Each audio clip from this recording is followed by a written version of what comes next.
This is also an important anniversary of a movement that shaped the future of civil rights in America.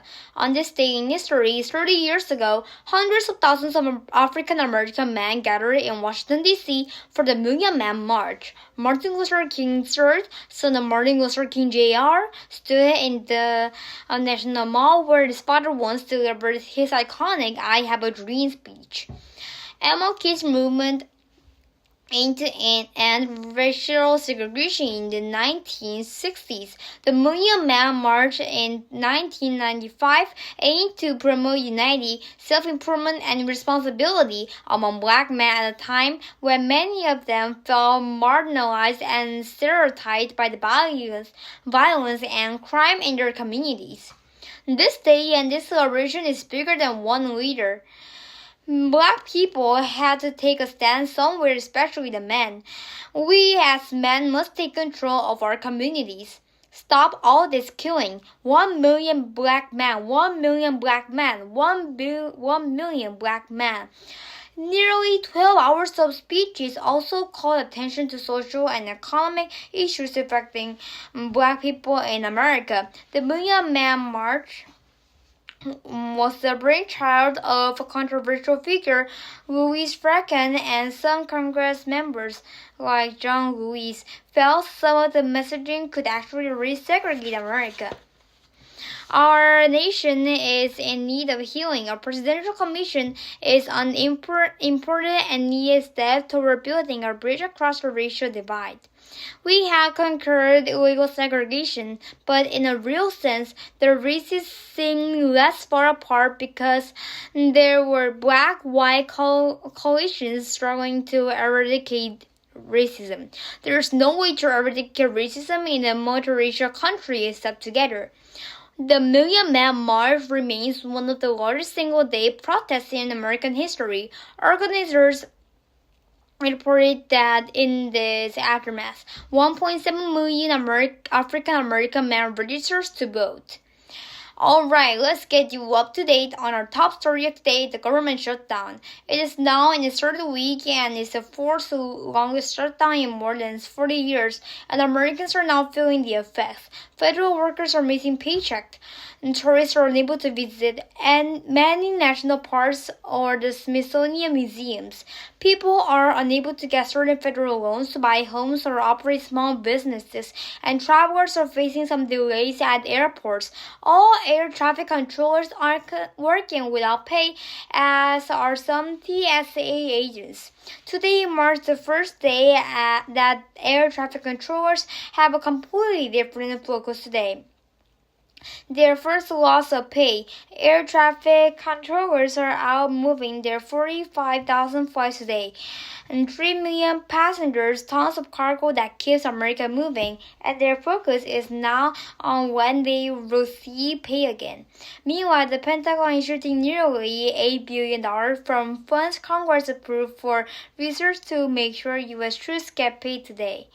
A sign the government shutdown could continue for quite some time. And when you hear Girl Scouts or Scouting America, formerly known as Boy Scouts, do you think AI or cybersecurity? Me neither. While the organizations are making 21st century updates to their iconic sashes, along with the classes like first aid and camping, Scouts can now earn merit badges in artificial intelligence and cybersecurity to examine the effects of AI and prepare Scouts for cybersecurity stress. The organization says this is all part of a broader effort to stay relevant in the increasingly digital world. Over the summer, they launched their own AI chatbot, Scoutly, to answer questions from Scouts. Their motto has always been be prepared, and perhaps that now includes spotting things like the poison ivy and deepfakes. Top quiz shot. At which art museum can you see an original painting by Vincent van Gogh? The Archaeopteryx Museum in Athens, the Getty in Los Angeles, and the Louvre in Paris or Paris Art Museum in Miami. If you said Getty, get yourself a high five. Perhaps the most famous painting in the Getty Museum collection is Van Gogh's iconic Irises painting in 1889. Think your favorite painting could survive a fire? Probably not. So the Getty Museum and Villa House, which house some of the most important art from the 19th and 20th centuries, are designed to be fireproof.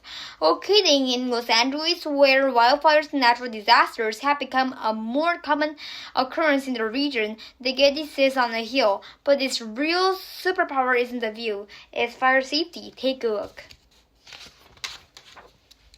Around 10:30, the fire was first reported.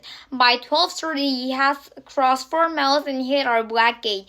The Pula-sized fire literally sounded the Getty Villa.